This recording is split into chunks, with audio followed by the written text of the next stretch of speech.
So, with an absolutely incredible day in artificial intelligence, let's take a look at some of the stories you most likely missed. So, coming in straight away, I'm not going to waste any time getting into this story. OpenAI plans to announce Google search competitor on Monday, sources say. Now, this is probably the most fascinating piece of news because I'm actually going to analyze a lot of the things that are spoken about in this article, as well as some other tweets that were just recently released. And I think combined with the video that I made recently on OpenAI's search thing, I think we're really in for some interesting week in artificial intelligence. And not this week now, but I think next week is probably going to be pretty crazy. So yeah, enjoy the weekend while it lasts because things are probably going to go up another level. So essentially, and I'm going to show you why this is pretty crazy. It says Reuters says that OpenAI plans to announce AI-powered search product on Monday, according to two sources familiar with the matter, raising stakes in its competition with Search King Google. And essentially, this is pretty crazy, okay? Because this is something that was not that crazy until I saw some recent tweets. So essentially, okay, what actually just happened now is that OpenAI recently just tweeted that we'll be streaming live on openai.com on 10 a.m. Monday, May 13 to demo some ChatGPT and GPT-4 updates. So OpenAI here are basically stating that there's going to be some secret updates. But here's what actually made this post really interesting. Sam Altman actually just tweeted that this is not GPT-5 and not a search engine, but we've been hard at work on some new stuff we think people will love. Now, here's what he said that I think is even more interesting, okay? And maybe I'm just someone that's a bit too excited or a bit too intrigued by this, but he did say feels like magic to me, Monday, 10 a.m. Pacific time. So I think that right now this is pretty strange because they are actually stating that this is not GPT-5, which I don't think that was a surprise. I think everyone knew that GPT-5 is probably just going to be released in maybe 2 months or so, and that timing of the release is pretty coincidental when, OpenAI's traffic usually drops, so that one actually does make sense. And then essentially he does state that this is not a search engine. So I'm guessing that maybe the previous claims about what it was is probably untrue. But I think I now know what this is because if Sam Altman is stating that this is not a search engine, and we've seen previously that there have been a lot of different things regarding that. So, for example, when I was doing the video on what I thought the search engine was going to be, due to a lot of different things being spoke about. Of course, Reuters, they did say that there was going to be a search engine. So considering the fact that Reuters is a reputable source, I think maybe there might be a search engine, sometime in the near future. The fact that they're stating that it's not a search engine means that either one or two things happened. Either one, the sources completely got it wrong, or either two, it was a search engine, but because they delayed it last week, so there was supposed to be an announcement this Thursday, but because they delayed it now, they probably delayed the search engine announcement to something else because it's probably not ready, and they're about to announce something else. Now, of course, we already know what's coming. We know there's going to be some ChatGPT and GPT-4 updates, but I think that this is either going to be one of two things. I think mainly that this is where we're probably going to see the new GPT-2 model in action. I'm not exactly sure what the GPT-2 model is, but I did previously recently speak about this. And I basically spoke about how I think GPT-2 is much likely a smaller model for on-device purposes, and how we've seen smaller models get more and more efficient. If you haven't been paying attention to Phi 3 and Llama 3, models are pretty much the same size, but just as efficient as other models, which is pretty incredible if we talk about how effective they are.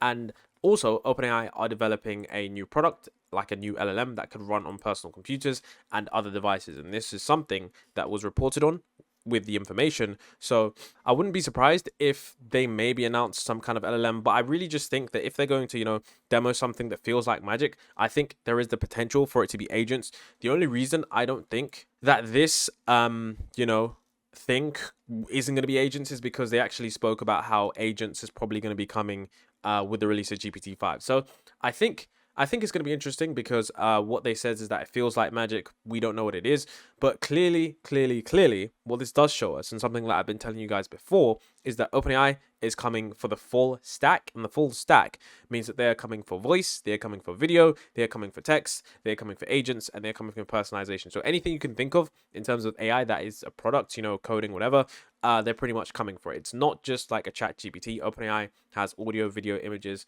and stuff like that. So I'm guessing that, with regards to the GPT-4 updates, maybe it's probably just the new image generator, because we also do know that secretly, and this is something that if you don't know, I'm going to tell you guys right now, there's actually a new update to ChatGPT. Like, the image generation software is just incredible. I don't know what they did to it, but it's actually good. So DALL-E 3, it's not DALL-E 3 anymore. It might be DALL-E 3, but it might be a super version of DALL-E 3, because I use DALL-E 3 all the time, and what's going on in GPT-4 is not the same at all. So it might be like a way for us to get more images out of GPT-4, because that's something that they stealth updated. There wasn't like a blog post about it, but I know 100% because things are photorealistic now. And yeah, so my honest bet is that maybe it's going to be something about GPT-2.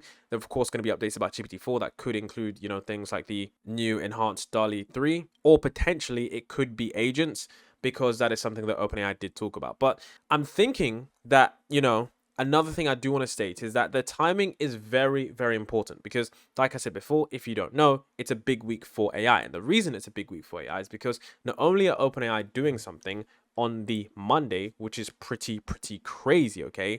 Monday is going to be the 13th, okay? Now, why is that so crazy? It's because literally the day after that, Google's I/O is on Tuesday, the 14th of May, 2024. So we have a situation where there are literally going to be back-to-back AI events, which are pretty intense. And I think that OpenAI, whatever they're doing, okay, they've clearly changed their thing, and they clearly want to show the world that they are ahead of Google. So the fact that they are doing this one day before Google's I/O is pretty competitive, which shows us that whatever OpenAI do release, they're probably just going to try and blow us out of the water again. I don't know. Maybe it's going to be something pretty crazy. Maybe it's not. But I think those 2 days are going to really show us where we are in terms of AI, because I always think that OpenAI are going to surprise us, and they usually do. So if they've been able to do that with video, I wouldn't be surprised if they were able to do something crazy. So my best bet is something with GPT-2, something with agents, or, something crazy in terms of better usability in terms of ChatGPT, because they did say updates were going to come to that website. But whatever it is, it might surpass Google's I/O, which I'm still excited for. The current generation of models that we're seeing out there is still in the $100 million range. I think all of this can scale to the $100 billion range at the end of that range, with some difficulty in terms of power and chip provision, but we're gonna get there in a few years. So that's a factor of 1,000 more, and then I think the algorithms are going to get more efficient, and we're going to see some things on top of post-training. At some point, we're going to run out, but I think there's lots of things stacked on top of things to keep making models.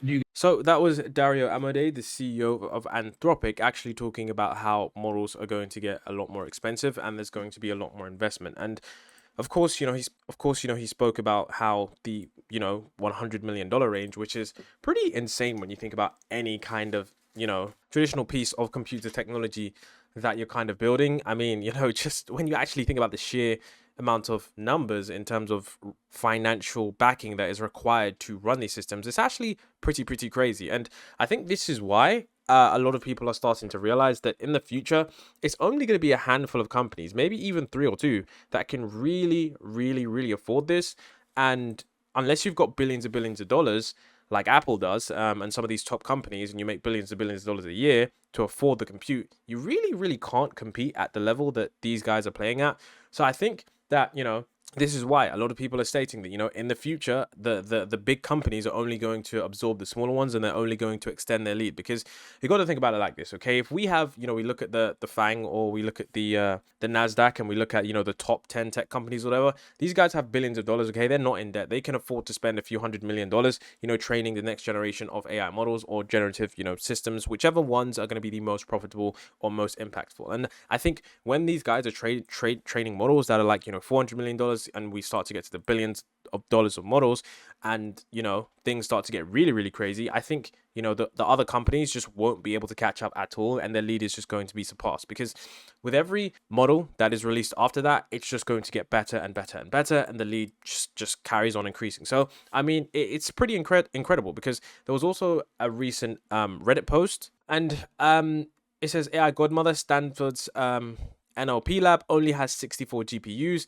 Academia is falling off a cliff in terms of AI resources. And it's pretty important to understand that, this is something where governments should be investing in, because these things are really important in terms of understanding the nature of AI and how quickly we are moving. So I think there's going to be continually that giant disconnect in terms of these giant AI companies and where we are in terms of academia, because Yes, whilst these giant companies are mainly focusing on efforts that are just profit based, I guess you could say, in the sense that they want to make models that, customers can enjoy and can impact humanity in a way that's profitable, academia just doesn't really have the financing to be able to get any of the compute that they need to conduct meaningful research some of the times. Now, continuing to talk about Anthropic or Claude 3, we know that they recently released something called the prompt engineer. So it says you can now generate production ready prompts in the Anthropic console. Describe what you want to achieve, and Claude will use prompt engineering techniques like chain of thought reasoning to create more effective, precise, and reliable prompts. And I'm not surprised that they released it, but one thing that I've slowly started to realize about Anthropic is they've started to shipping more. That sentence was pretty awful, but they've literally started to ship a lot more products recently. And you can see right here that this is something that's really, really effective. Now, if you don't know why prompt engineering is so important, I can guarantee you that the average person is using AI in the wrong way completely. And I gotta be honest, when I started using AI, I was actually using it in the wrong way. Like, going up to ChatGPT and asking a basic question. If you have a basic question, that's fine. But trust me when I say using different mental models, using different prompting strategies, and all the kind of different ways that you can interact with the AI system just dramatically change your results, especially like 5-shot as well. Things like that, just dramatically change your results. So essentially, you can see here, your generated prompt. So you can see someone say, classify chat transcripts into categories using our content moderation policy. Then you can see generate prompt. And then you can see here that it's able to generate this prompt for you, and then it says you'll be acting as a content modifier. Here's the policy you should enforce. Carefully review, yada yada yada. If there's no da da da da da. So this is something that I'm surprised people haven't built before. But Anthropic are making this into a very, very efficient tool. And I'm guessing that this is going to become commonplace in the world of AI because whilst, yes, a lot of people have spoken about how prompt engineering is the future, for, standard use cases, I think this is going to be really, really useful. And I think that this is something that is, quite important, especially for, individuals trying to get to grips with how they can use prompt engineering at a lot better way. And of course, this is, prompt engineering. If you're wondering, is my, prompt engineering career going away?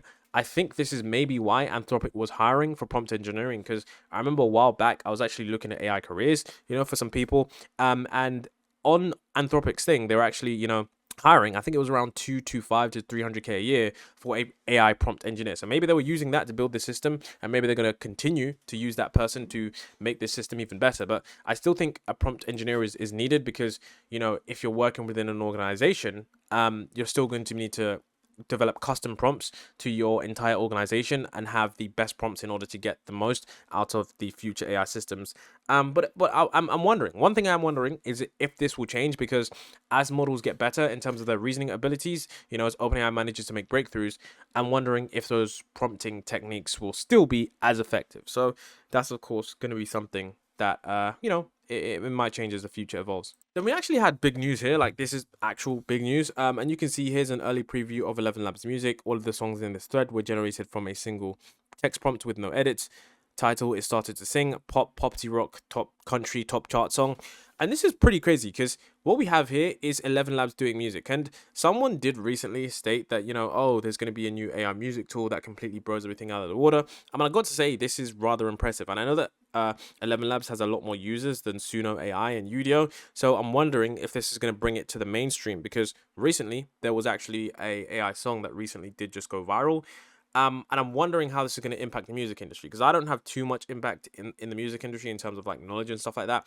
But what I do know is that it can impact it in surprising ways. And a recent AI generated track going viral, maybe it's going to change how some platforms are. I mean, are we going to see a million different AI generated songs uploaded to these platforms? Are they going to be swamped? Are there going to be different rules and regulations? But enough about the industry. This is Ellevenlabs doing their thing. And I'm going to show you guys 60 seconds of 3 different songs, because they're 3 different genres. So whatever your musical taste is, then you can, judge how good you think it is.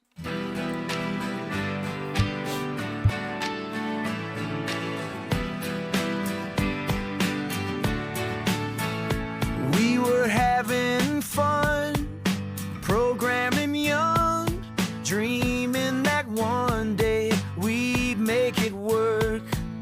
Lines of code we'd write all night, hoping that one day we'd get it right.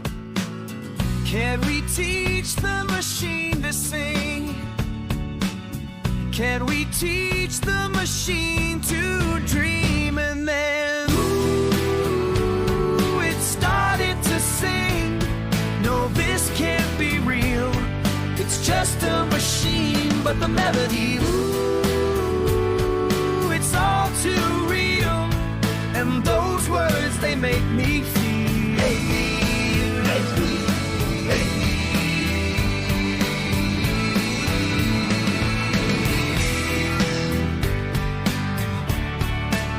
That literally sounded way too realistic. But here is the jazz version, which is just listen.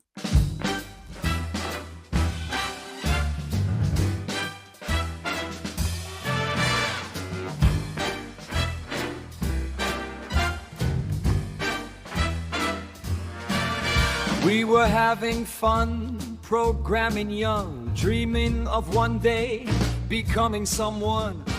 Lines of code we'd write all night, hoping that one day we'd get it right. Can we teach the machine to sing? Can we teach the machine to dream? And then, ooh, it started to sing. No, this can't be real. It's just a machine. But the melody, ooh, it's all too real. And those words. Now here is Broke My Heart, and this is the last one I'm going to play you. There is one more, but I just want to continue with the video. So here's the last one I'm going to play you before I give more of my opinions on this insane software. If I never said before, tell me what you're here for. What's wrong with being me? Why do you have to see love gone empty? Love gone empty. Broke my heart to fill you up. Broke my heart to fill you up. It's like breathing in and out, or inhale the love then let you down. Broke my heart to fill you up. In like breathing in and out. 'Cause I can't no more go through the back door. 'Cause you're too much to bear. 'Cause I don't even care. Love gone empty. Love gone empty. Broke my heart to fill you up. Broke my heart to fill you up. It's like breathing in and out. And I gotta be honest, this is really uncanny, like really uncanny in a different way, because, you know, hearing an AI voice is sometimes okay, because usually an AI voice doesn't ever sound human truly, because, for example, you know, I can, you know, stop and then I can talk like this, like a little bit slower, like I can slow down my words, or I can, you know, speed them up and sound a little bit more enthusiastic like this, and then I can speed, but an AI system just won't do that. Now with this though, with music, this is uncanny to me because it just sounds so realistic. Like, I really do believe that there is a human singing that, but knowing now that that is an AI is just really weird. And the thing is, I've listened to a few music tracks before, and some of them, once I started to enjoy them, I just turned them off because I like, this is just weird. Like, I don't want to become some like person who's merged with AI already. But maybe that's just me being like an old man afraid of technology, even though I'm not that old. But the point here is that I think we're starting to move into that strange area where AI is just truly excelling in a lot of different areas. And I'm sure that a lot of people won't even realize that this is AI. So